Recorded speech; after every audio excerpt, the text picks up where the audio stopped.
Big checks, big sacks of fish, big-time bass fishermen. They all have one thing in common: fishing at the highest level. The right cast, the right bait, the right spot, making the right move. Welcome to Lost Lake, where the world's most efficient anglers, the top pros on the FLW and Bassmaster Elite Series tours, are given one day to figure things out on a lake they are unfamiliar with.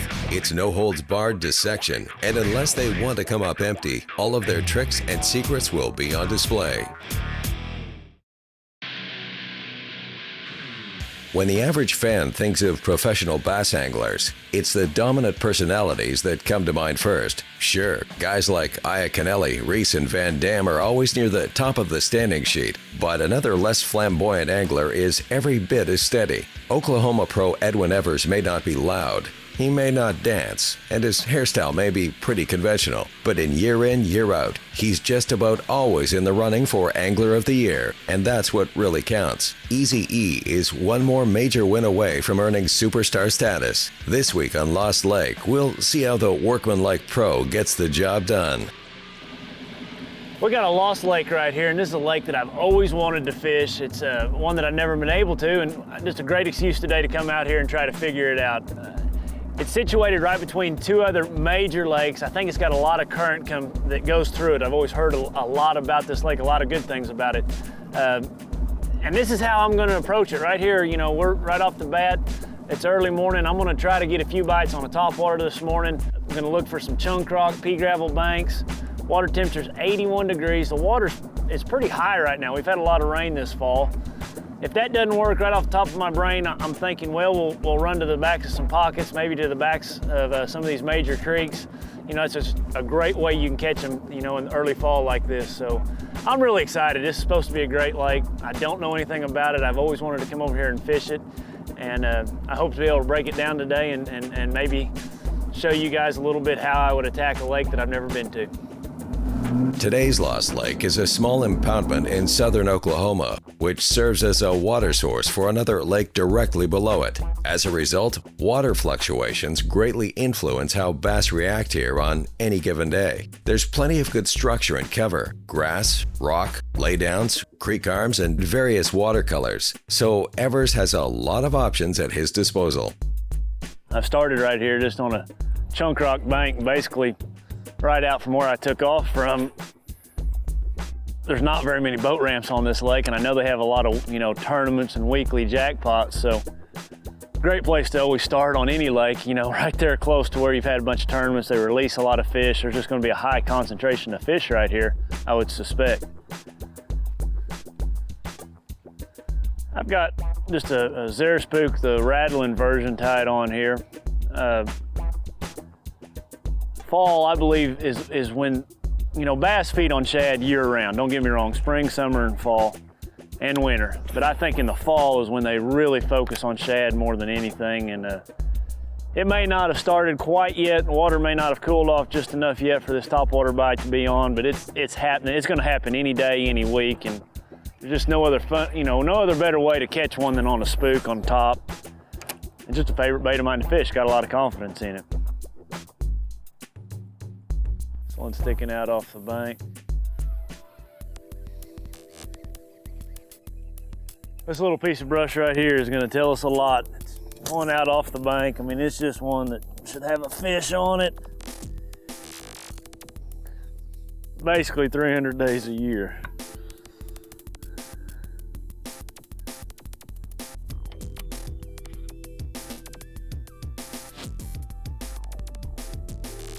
We didn't even get a bite off of it.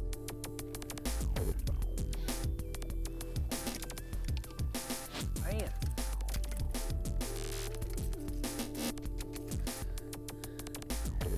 Question I've got is, you know, at that boat ramp this morning, there was another guy putting in a catfish fisherman in a john boat. Something I didn't know or don't understand about this lake. He says that they pump water back. And I guess what he's talking about, what he was explaining to me, there's a lake right over here that they pump it 50 foot full, and then do whatever they do with that water. And then, so that this lake fluctuates a bunch is what I'm trying to say is, so I'm kind of curious, you know, is that thing dry a couple hours ago after they filled this lake back up, or does that always have water on it? I don't know. They said the lake's real full in the mornings and they'll drop it all day long, filling that pump back lake back up. I don't know. Just a question I had is kind of helped me a lot on this shallow water stuff. Maybe that stuff's dry, you know, by the afternoon.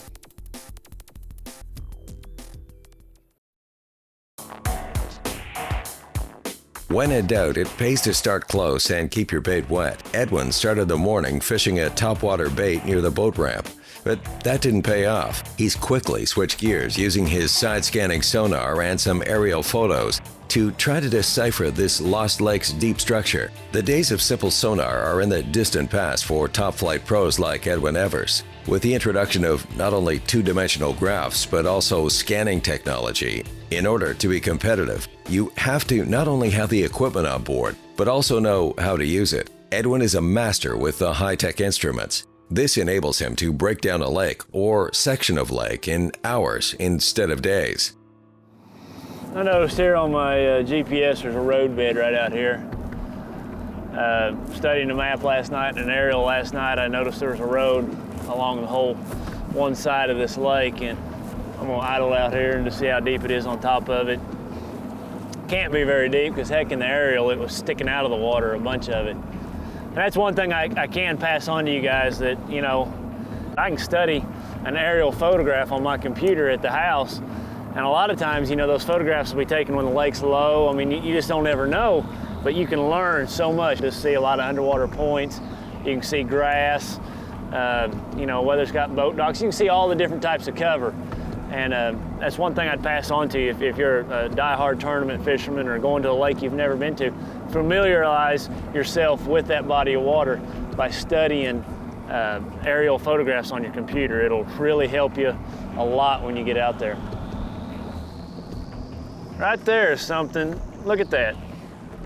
You can see just man, to me that looks like an old rock fence. I don't know, but we're gonna darn sure fish that deal right there. I'm gonna drop a waypoint right there on that end of it. Drop a waypoint on that end of it. Now those waypoints there are transferred to my front unit. So I'm gonna fish just that little rock vein right there is all that is. That's pretty subtle. It doesn't really have, let's see what kind of depth change it has. It really doesn't have one, or that's the end of it, but that's a pretty good looking piece of structure right there. We're gonna check that out. When I'm looking for a piece of cover on a lake, you know, one, you gotta have the confidence that you're gonna use your electronics. You know, there's been times I've idled for 30, 40, an hour in the actual tournament looking for something out there.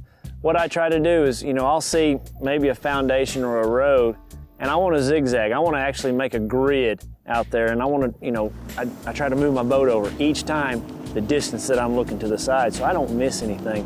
And I try to go out the entire length of that road or out the entire length of that point, or, you know, try to make a grid finding that house foundation, because, you know, spots like that, those are the most rewarding. Those are the hardest to find, but yet when you find them, it can be a home run.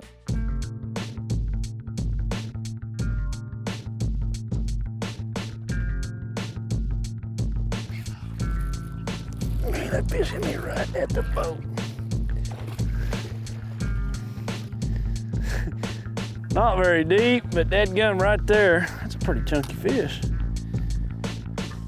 When I pulled across this spot, I tell you, I really thought I was going to catch one. I threw a crankbait quite a few times and didn't have a bite, but threw out there and I missed one on my football jig. Threw right back out there again. I caught that one right underneath the boat. That first fish is, you know, that's obviously the one we're looking for. You know, it is that first piece of that puzzle. It's telling me, you know, one, I got a bite in about 6 foot of water. Two, it was at the end of a little rock vein. And three, you know, there was a log right there. Did it come right off that log? I don't know. I cast it in that general vicinity. But it did tell me the depth, told me that, you know, one, there's, you know, good fish in this lake, is very healthy, and kind of just keyed me in a little bit.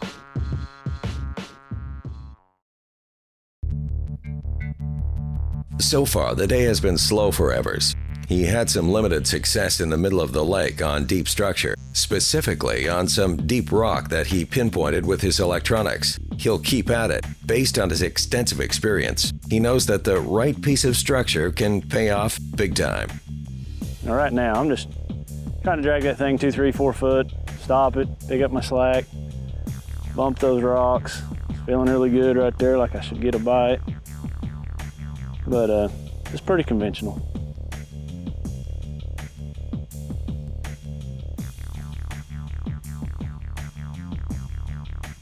There's a fish, a little one.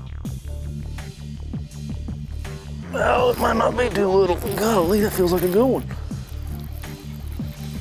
Yeah, it's getting smaller. That's a pretty decent one. Fish number 2 of the day. Chunky bass in this lake. Check my line, that's all good. The old football jig. Figuring something out. There's nothing better than catching a couple fish when you think you should catch some. That really swells your confidence. That's what this game's really all about. You know, for me, as far as tournament fishing, is confidence. The word confidence, that is huge in your fishing, whether you're worm fishing, crankbait fishing, spinnerbait fishing, whatever you're doing. Guys, if you don't have confidence in what you're doing and what you're throwing, it's gonna have an effect on the outcome of your day. At the level that we fish on the elite trail, confidence is a major part of it. All of us can cast the same, all of us can flip a lure. If you don't have the confidence, it's gonna show in your effects of your lure and your outcome of the day. Have confidence in what you're doing is what I'm trying to say.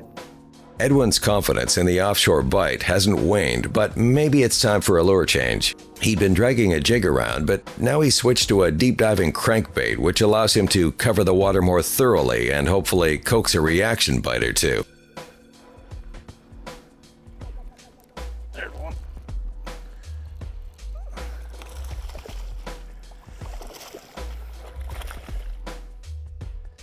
Tell you what happened there.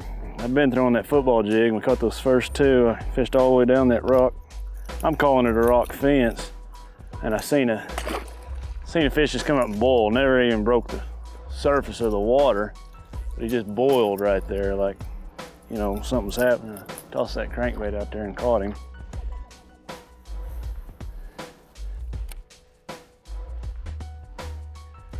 So we caught 2 fish on the far end of that rock deal and 1 on this very end, so. On the ends of it at least. Despite the meager fish catches, Edwin is far from discouraged. He's still learning the lay of this lost lake, and he knows that if he can find the fish, the catching can come quickly. That's a lesson he's taken away from years on tour. I spend a lot of the time on a new body of water sitting right here behind this steering wheel looking at these 2 depth finders. I can see and learn as much right here as I can casting. You know, especially when you find a spot like that you know, I don't think gets a lot of pressure. Obviously somebody had found it. There's a few brush piles out there, but I'm just gonna keep looking, studying my maps here and you know, see if we can find some more, whether it be a stump, a log, or a roadbed, or a rock pile, out in 5 to 10 foot of water and see what happens. There's definitely a lot of current up here.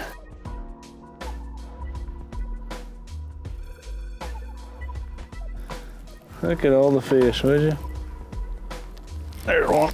Oh, that feels like a decent one. We got a sand bass. Yeah, it's a black bass. Spotted bass. I didn't know there's spotted bass in this lake. I guess there is, though.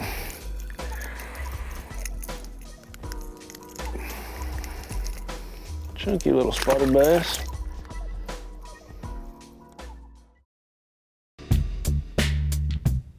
As Edwin heads back to the deeper recesses of this creek arm, he starts to see abundant shallow cover, laydowns, stumps, and bush piles. While he loves the offshore bite, he's also deadly with a shallow running crank, and he can't resist taking a few shots at these perfect ambush points.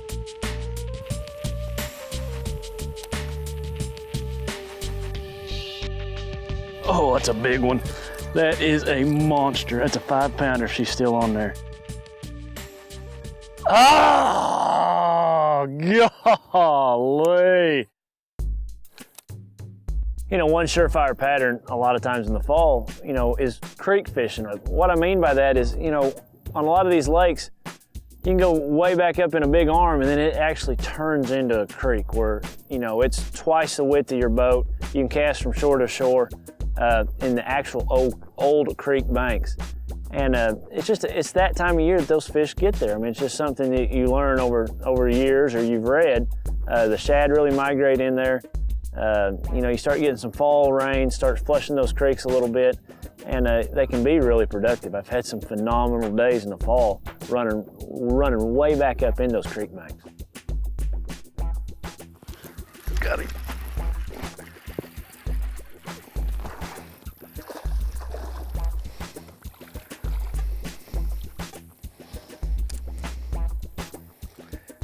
Some fish back up in this creek. Heck, that's 5 minutes. I've had 3 bites. A giant, that one right there, and a smaller one. So we may be onto something here. With fall approaching, he believes that the baitfish may be moving up the tributaries. So while he hasn't given up on his deep bite completely, it's time for a change.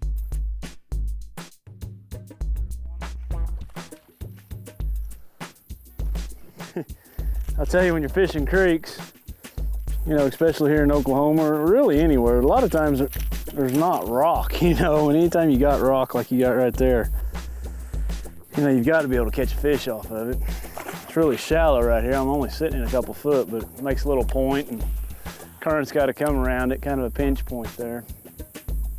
Definitely some fish in this creek though. Since we've got in here, you know, I've had quite a few bites in a hurry and saw some other fish busting shad. Like I said earlier in the day, you know, this is kind of the fail-safe deal. If we've got to run up a creek to make sure we catch some fish and salvage the day, I think we can do it up here. There's a fish right there. That's a good one. Oh, come here, buddy. Not as big as I thought he was, but we hadn't gone 10 yards since that last one I just caught. Got to going too fast too. I think I could have caught another one right there. Chunky bass. One thing to keep in mind in these creeks, I found that just like in the spring, these fish make this migration to the backs of these creeks based on the amount of time in a day. I don't think it has to do with water temperature.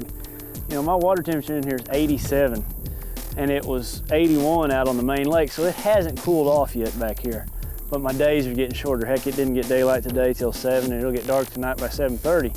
So those fish make those migrations, they fall in those shad as the days get shorter. Just like in the spring, those fish move shallower as the days get longer. I think that's a misconception. That's my theory anyway, that I think those fish make those movements on the amount of daylight.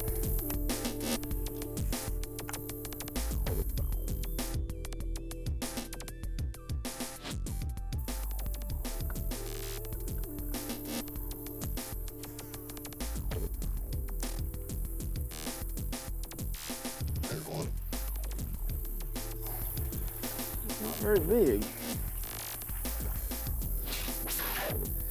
Man, he wanted that bait. He's got it all the way down in there. Buddy, you're gonna make it hard for me to unhook you. You know, we developed a pattern right here in this creek, and I'm running out of day. I'm gonna head out of here. I don't have time to go to run another one. I'm gonna go see if I can continue to develop that initial pattern that I got on fishing that rock vein. I saw a roadbed earlier in the day and I want to go give it a whirl. It's really similar to depth and those kinds of things. I want to see if I can catch any fish there. That's a good one. Golly, barely hooked too.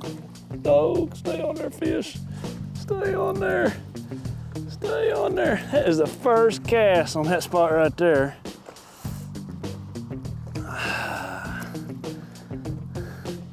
Idled over a roadbed, turned around, made a cast on it, and boom, we get one. Stay on there, baby.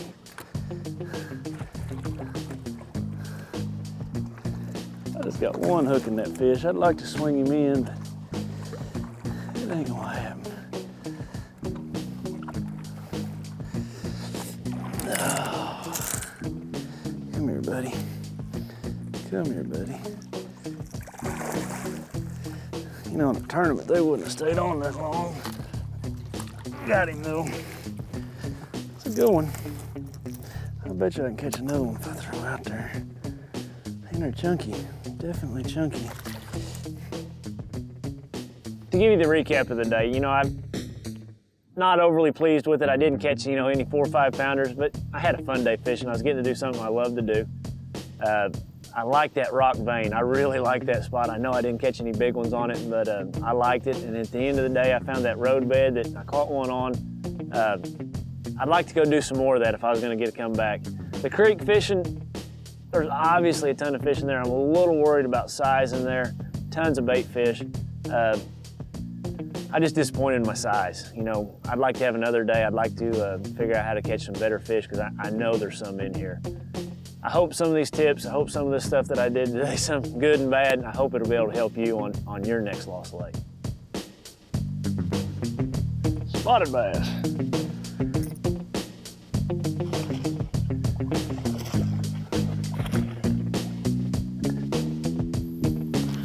Got him.